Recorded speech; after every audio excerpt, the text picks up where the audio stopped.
Yay! Hello, good evening! Hello po. Hi, good evening. Heidi of Caloocan. Kamusta ka?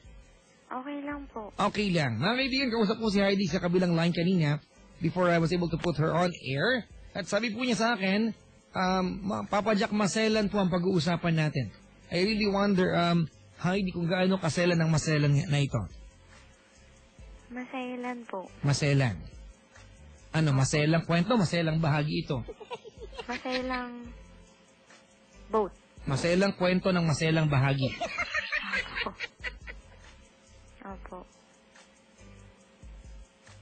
Hello? Hello, sige, dali. Kasi Anong kita ka lang, okay. Getting to know muna tayong dalawa. Anong ginagawa ni Heidi sa buhay? Nag-aaral po. Nag-aaral. Alright. At anong kurso mo?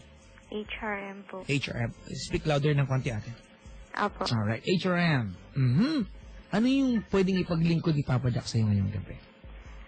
Kasi Papa Jack, bali, ex ko na po siya. Hindi ko na po siya tatawagin boyfriend. Alright.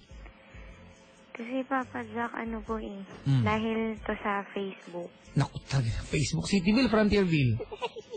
Wala po. Wala doon. Alright. Kasi Papa Jack, tawag dito, matagal na po kami. One year na. Pero, paulit-ulit naman po yung nangyayari. Gaya ng ano yung paulit-ulit na nangyayari?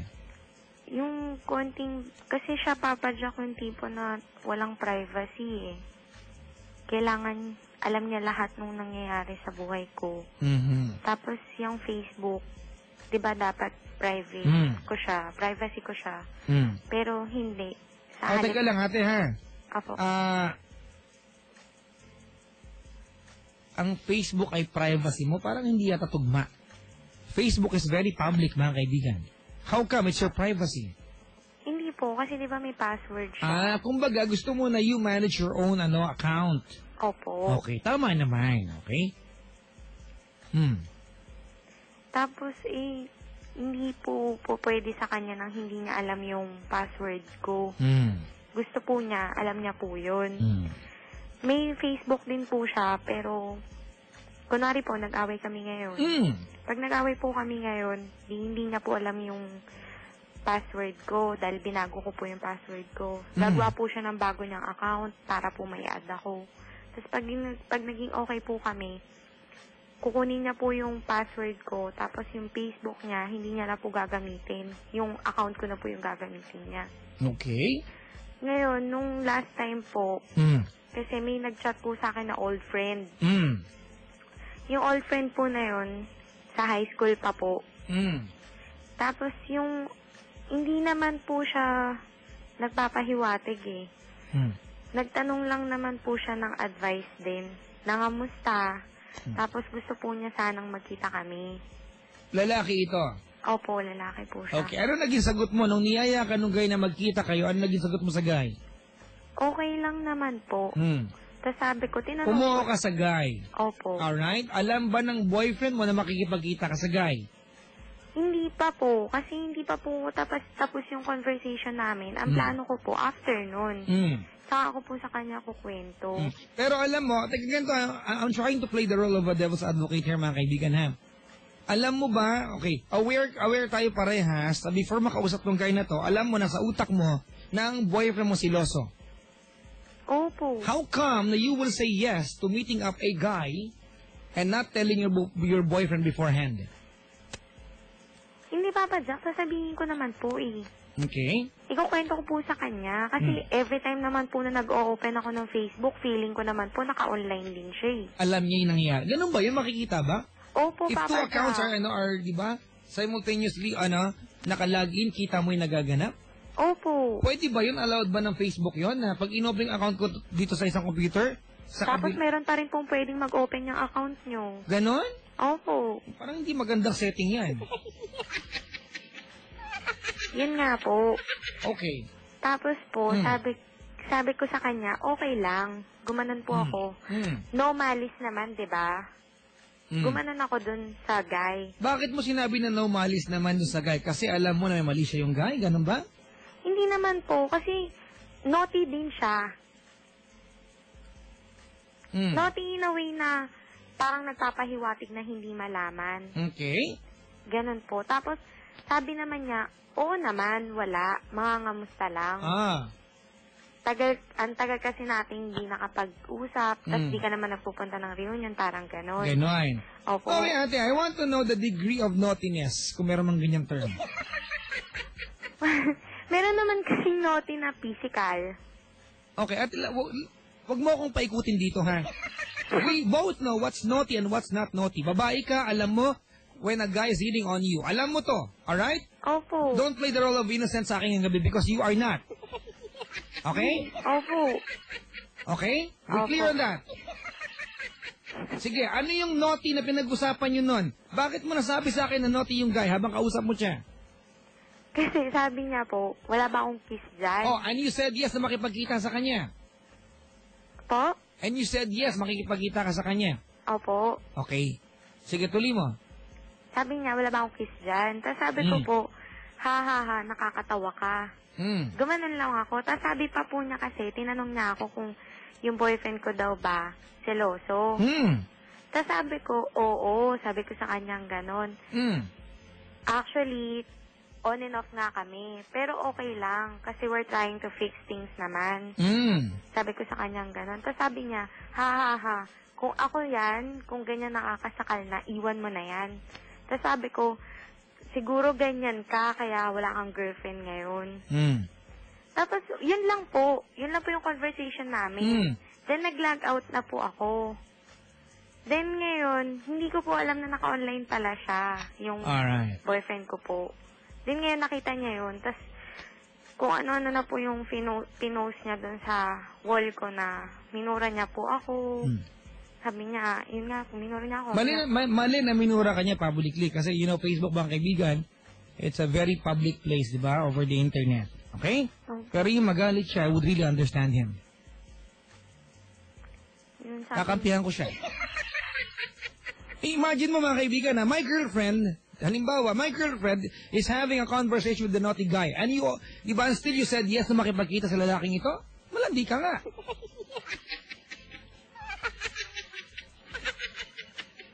Are you getting my point? Opo. Okay, may kasalanan ka dito, ate. Po? May kasalanan ka.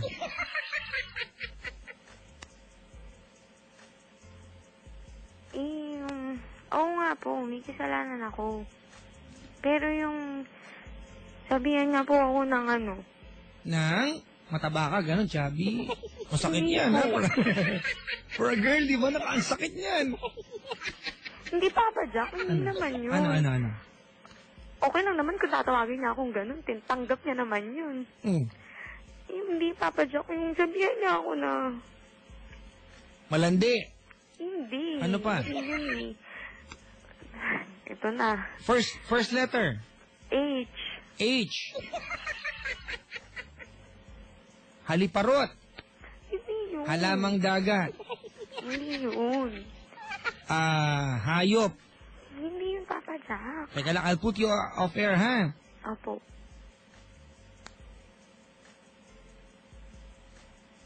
Ano yun?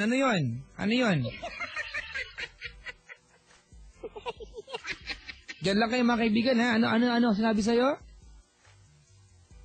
Teka lang, okay. Ulitin ko, herpes daw. Ano ba kasi yun? Hindi ko pala alam.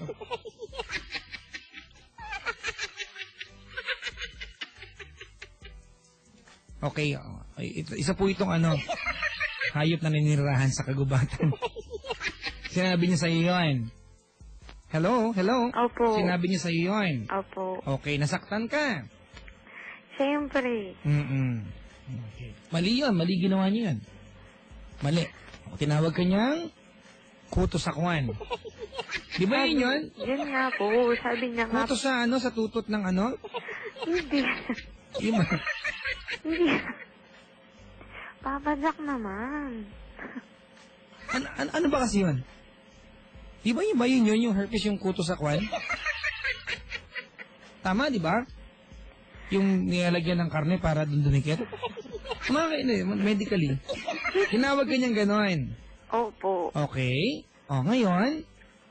Tapos, bukod dun, Sabi niya nga po, yun nga po, fuck you ka. Hoy! On air ka, tingok! Kasi Papa Jack, yung sinabi niya sa akin. Sorry ka sa mga otoridad. Sorry po. Wala pa kang pinatungkulan. Nag-usapan lang po namin ito, mga kaibigan. Sinabi niya sa'yo yun. Opo. Ano pa? Sabi niya pa po. Teka lang, pag mura naman ko na sabihin. Tanong kasi ako ng tanong eh. Tuloy-tuloy ka kasi magtanong eh. Nagkabuhay tuloy yung gabi namin. May nag-text nga dito, sabi niya, Papa Jack, mukhang walang problema yung mga callers mo ngayong gabi. Wala Diba? akong problema. Ngayon, sabi dito, tuloy mo tapos? Tapos, Papa Jack, sinabi niya nga, yun nga daw, FU, tapos FU. PI. Tapos sabi niya, GA. Tapos, ano daw po ako, GA? JGO. Bago ka daw. Tapos sabi pa niya po, yun nga daw po, pok. Ano? Okay, fine. Sinabi ka niya na masakit. Opo. Okay, tuloy. Teka lang. Ano nagisagot mo sa kanya? Hindi po. Papa Jack, may nag-text. Herpes po ay virus disease causing skin blisters. Blisters? Opo. Paltos. Opo. May paltos ako sa kamay. Kaya nag-gym ako, ang laki ng katawan ko. Papa Jack At na. ang laki ng taba ko. Pinapalaki ko to eh. Ngayon, sige. Tapos sabi niya sa akin, mamamatay ka sa AIDS. GAGO na naman. Tapos wala po akong una naging reaction kasi una po nakabasa nun mga friends ko. Pinost ba sa wall mo? Opo. Mali na yun. Diba? Sana kung mag-aaway kayo, don't make it public. Diba? Huwag nyo nang hayaan na if you want to hurt the emotion of your partner kasi sinaktan ka niya, or your partner been unfair sa iyo, diba? Huwag mo nang hayaan na ibang tao magalit din sa kanya. Mali yan. Wala po akong alam, Papa Jack. May ginawa ka, huwag mo sabihin wala kang alam. Hindi, Papa Jack. That's not, okay? May kinagalit siya. Mali lang yung kanyang, mali yung manifestation niya, okay? Ganito lilinawin natin na may kinagalit ang boyfriend mo sa'yo.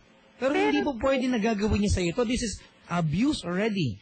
Hindi po, tarantado yung lalaki niya. Kasi, Malaki ba yan? Po? Malaki ba yan, ha?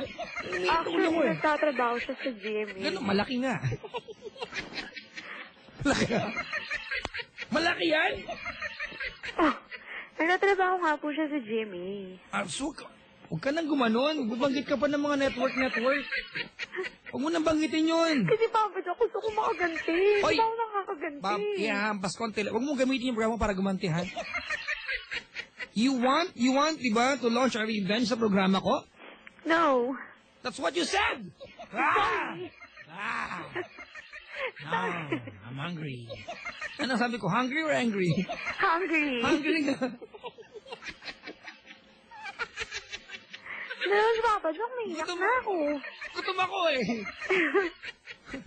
Imbis na angry, hungry. Sabi ko, I'm hungry. Oh.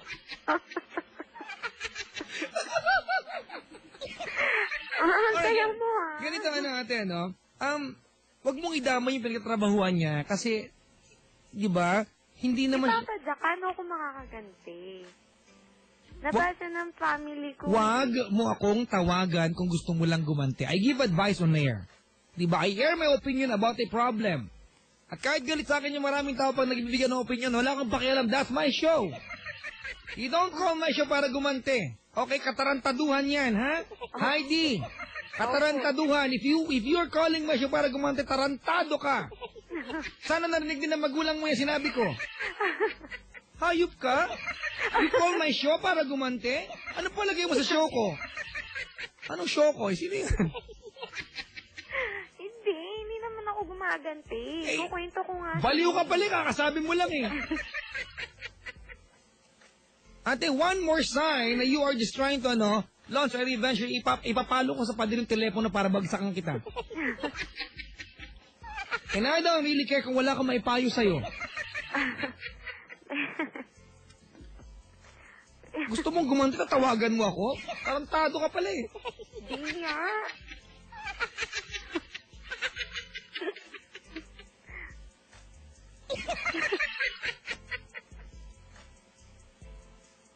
Wala, nawala ko ng gana kausap ka.